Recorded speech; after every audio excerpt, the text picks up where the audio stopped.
Hi guys, welcome to my YouTube channel. It's me, Madam Duday, ang super box ng bayan guys, no?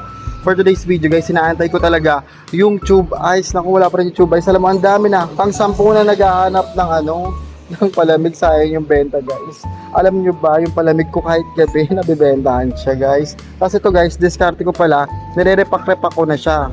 Kagabi rin, ang dami may nag-inuman na naman, ayan. Kasi bukas bibili na naman tayo guys. So talagang blessed, super blessed. Thank you Lord. Dahil yon meron kaming pangbayad ng kuryente dahil sa price na to. Kapit lang, subok lang. Ayun guys. Ayun yung mga ginagawa ko lang dito. Yan, nagiging productive ako. Hindi ko na iniisip yung mga bagay-bagay tulad nito. Diba yan, o diba? Pang 11 na siya naghanap ng palamig ko.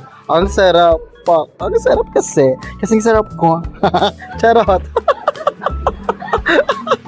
Ayun guys, so malaking discount ito guys kasi tignan nyo, di ba nakarepack na 10 piso, 10 piso o yan, di ba? Hindi na ako mahirapan, 1 o 2, pero yung plastic ng pang price dito, hanggang pwedeng 3 beses lang magagamit yan.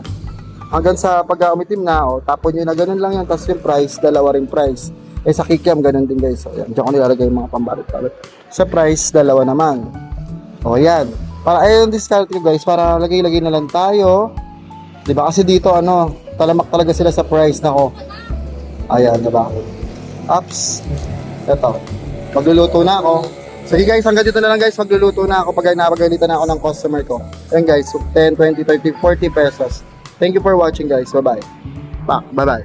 Pak. Thank you.